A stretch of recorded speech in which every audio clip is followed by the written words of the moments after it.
Hello, this is ITU Telecom TV. I'm Martin Warwick. We're in Cairo, in Egypt, at ITU Telecom Africa 2008. I'm talking with Slim Saidi, who is partner and head of telecom with KPMG in Saudi Arabia. Slim, welcome. Do you think at last Africa is getting the attention from the world's ICT community that it deserves? Is that finally happening? And although things are happening in many places around the world, we also, I think, have to tell people that even though things are getting better, it's not all a bed of roses yet, and there are still problems. What's your take on that? Well, if we look at Africa at this time in 2008, you'll be able to separate it in three main areas. You would talk about North Africa and South Africa in particular, some small countries as well that get out of the lot. Those are now in the phase where they are preparing themselves for the next. So they have the infrastructure almost there, and they're getting themselves to fill the pipelines with the applications and for dual play and triple play, etc., and all the trends that we see outside as well. The rest of Africa is split in two, and one of them is struggling to put the right infrastructure in place and to face deregulation as we know it, basically true deregulation, getting big players into the market. The rest, unfortunately, there are still 6 countries that are landlocked into Africa and that struggle to have connectivity, right. Now, if we exclude Northern and Southern Africa, all the other countries still have a problem with the bandwidth to connect to the world, to the information society.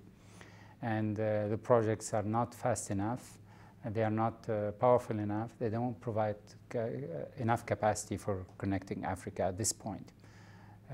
Now, this is on one side. We see as well in Africa the emergence of true success stories. You know, when we think of the Orascom, we think of Celtel, that is now Zain. We think of Telecel, or then Atlantic Telecom that moved into Etisalat.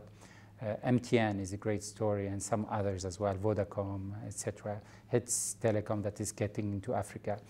Those big players are now regional by nature, and they're making an impact. They might change things, and they are probably, if the conditions are right, they'd be able to change things. And what are the dynamics of expansion? I'm thinking here in terms of companies like MTN and Orascom and Zain from Kuwait, tiny a couple of years ago and enormous now with Pan-African roaming and normal prices and all the rest. Tell us about the dynamics and how you see things are changing so really, really quickly. Absolutely. We've been studying actually those operators in particular and the dynamics of their expansion. And they are following what I would call the battle of the footprint. And basically having adjacent operations across a region or across a continent to be able to create synergies between networks and create synergies between populations actually, and removing those barriers and telecommunications that, by the way, are artificial by nature. So the idea is they would compete with a powerful brand, try to expand the powerful plane to the full region. Now, if we take, for example, Zain have now what they would call, actually, they call one network, but there will be actually 2 networks. One network in the Gulf countries, which covers 6 countries in the Gulf, where people would be able to move from country to another using their same SIM, using the same rate.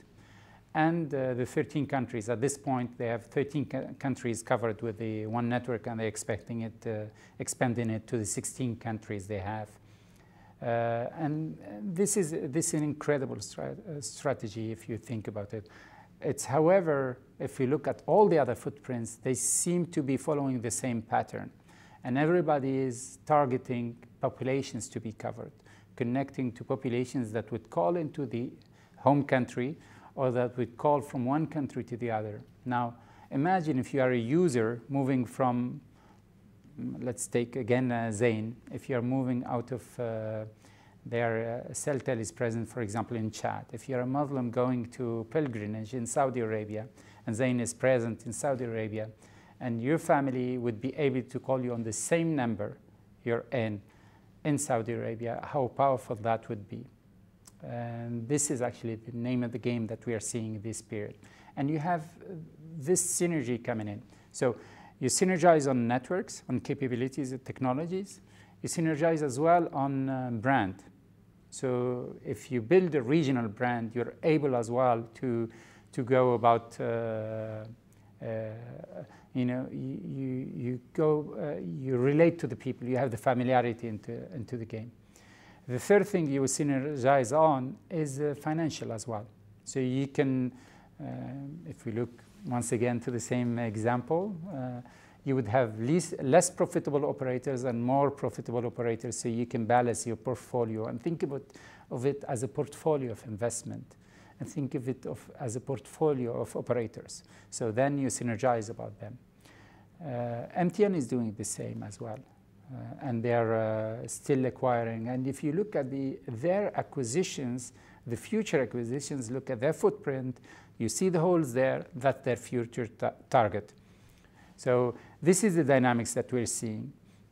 Now, on the other hand, we're seeing operators focusing on creating synergies and working on profitability. But in this region, profitability is not meant to cut costs as we see in the Occidental world. We work on profitability to release cash to finance more growth. So the main driver is growth and regionalization or globalization for some of those operators. And one of the concerns that we would have is releasing some cash. The third concern when you have those regions is, of course, the complexity of dealing with multiple regulators, with multiple rules, with multiple populations, with multiple languages in those countries. And this is the next thing, which we are seeing between those operators. So there is three almost risk. So the risk of the revenues and the risk of the regulation and environment, etc. Second thing is profitability, to having operationally profitable operations, or at least as in my portfolio, having profitable portfolio. And the last thing is growth, going into the growth area. And the good thing, at least about Africa, is growth is still there. We're still low in penetration. If you look at all Africa, we're still in the overall around 30%. If we exclude the northern and the southern part of it, we're at 12%. So we're still, there is still room for growth, and there is still room for making money around it. I want to ask you a question about a subject that a lot of people prefer not to talk about or skirt around. And this is the one about endemic corruption that has existed in many African states at one time or another since post-colonial days. Does that still affect the way in which business is done, and in which the way in which the continent and the countries within it develop, particularly in terms of ICT? You know, again, specifically, we talked about corruption. If I take it in an abstract way, this is part of the business. This is one piece of the business. So if at one point imposing too much, let's say, blurry rules, let's say, it's to avoid using the same word, corruption or physical security, etc. If blurry rules start to foster or stop or hinder actually the development of the money that I will say steal from, then my interests are touched. Now, if I take it in a direct way, yes, it's true that people would avoid investing in risky areas, risky in all senses. However, with risk comes opportunity. And Orascom in particular has proved us, and Zain, and Second, and MTN have proved that every time they targeted a country that is so-called risky and nobody would venture in, it was ultimately very profitable. Now, those operators in particular have a lot to teach to other operators in terms of how do I make money in those constraining operators, where it's very difficult to attract talent, where it's very difficult to protect my goods, where it's very difficult to get my money and to have a set of rules that are known. So they were able to prove efficient into it, and they found the code, they cracked that code, and I think this is the key to success in those operators. Of course, Africa by definition is a mobile continent in terms of technology. It's not been wired properly, it never will be. Fortunately for the country, wireless technologies came for the continent, wireless technologies came along. But at the same time, we're now seeing more and more countries with a coastline being linked into festoons of fibre optic subsea cables. How much is that helping and how important is it alongside mobile? It is extremely important. It is extremely important. And I think you hit now the right problem, the key problem that we are having in terms of connecting Africa. If we see of what's connecting now Africa, there is satellite. And even in satellite, if you're working in the satellite business or in the telecom business in general, you need to work at the speed of light almost. You can't afford to have projects dragging for years and tens of years and you know, losing too much time. And we saw some of experiences in Africa of satellites that took too long to build. So long that some countries have already started launching their microsatellites and satellites, which jeopardizes, again, the life of the satellite. Now, on the cable side, unfortunately as well, capacity is too little. And it is too little reaching Africa. When we think of Sat3, for example, in the first 3 months of its commercialization, it was saturated and they had to upgrade it. Now, get the agreement of all the countries to upgrade that system and negotiation with the incumbents.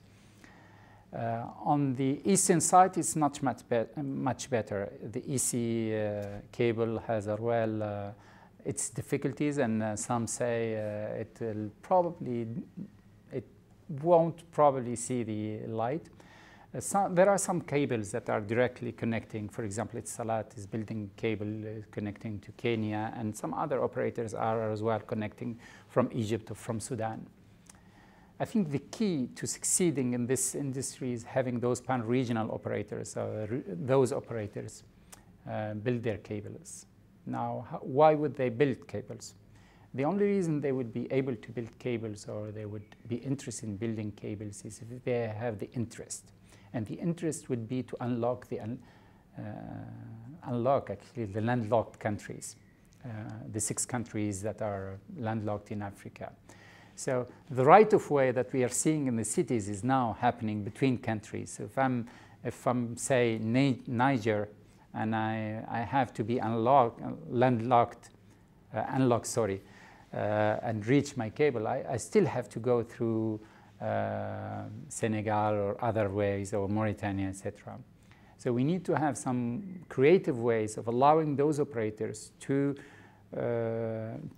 either have operations, adjacent operations from country to country, and have the cable go from the sea to those countries, or allow them to have some kind of pan-regional license where they wouldn't have to have the problems of the borders. Let's say it again, telecom is borderless by nature. And even putting artificial barriers, those are artificial by design. So normally, the only way for us to get Africa connected is get the big guys that are coming out of here, out of the continent, to help us connect to Africa. And they wouldn't help us unless there is an interest for them. And there is no shame into that, or there is no problem with it. So we should put the right conditions for them to be interested in putting the cables and fast forward almost in terms of connectivity. Saidi, thank you very much. Thank you for receiving me.